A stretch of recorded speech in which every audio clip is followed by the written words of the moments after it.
You see it everywhere, people hunched over their cell phones and computers for several hours. It is the leading cause of a new health condition commonly referred to as text neck. Joy News' KOMLA ADOM explores the phenomenon, which he reports is sending many people to hospital with back and neck complications.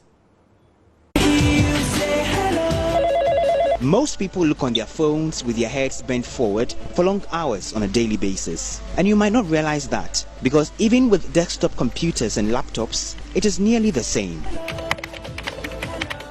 Fingers slap the keys on the keyboard while the eyes remain fixed on a screen below the natural eye level.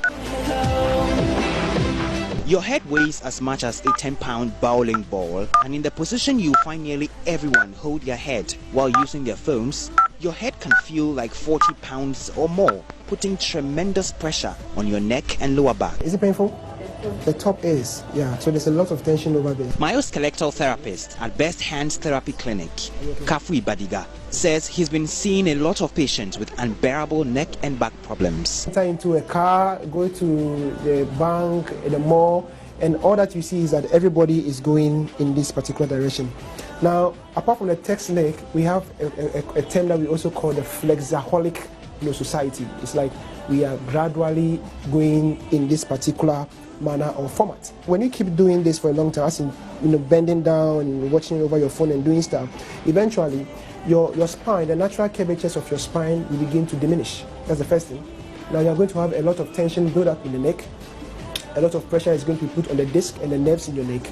And then not that alone, you are going to have your shoulders rounded. Okay, then with the rounding of the shoulder, the openings or the foramens for which you have the nerves branching through are going to reduce. That is going to put a lot of pressure, on your nerves. Now, what happens with is that eventually you may develop a condition we call carpal tunnel, or sometimes what we call thoracic outlet syndrome. I have come to his clinic to find answers to several questions about the new malady that is causing many people to hunch. Like my colleagues at work, I spend several hours behind the computer.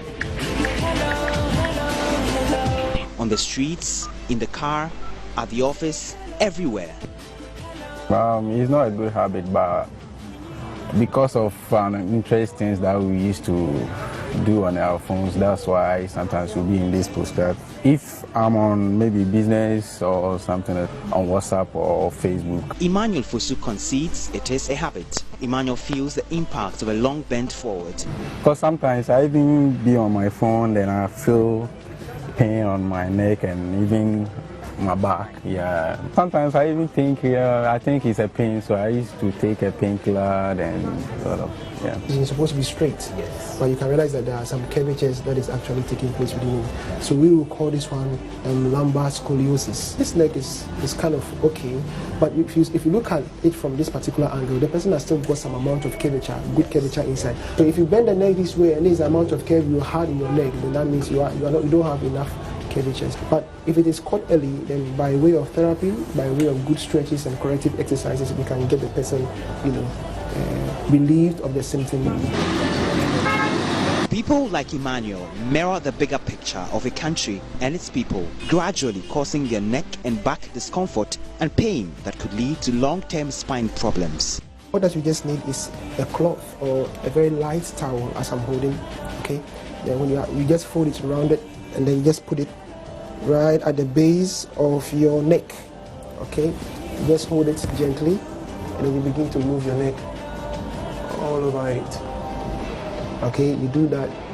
So you can repeat this exercise for like 15 seconds, doing about 10 counts in all. And then one of the things that also adds up to that is that, a stretch. Position yourself this way,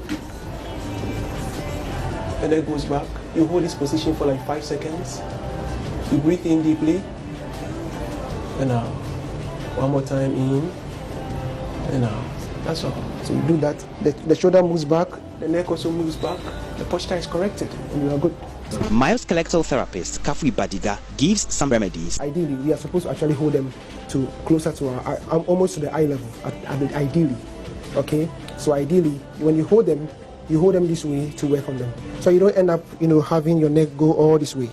Okay, so you want to make them up a bit. If this is your laptop or something, when you put it down, it must come up to the eye level, or you adjust your seat to come up a bit, then you can bring it to the eye level, then you can begin to use them. Or either you depress your seat so the computer is up and then you are below, so that you can watch the screen properly and use. Follow the advice of those who know.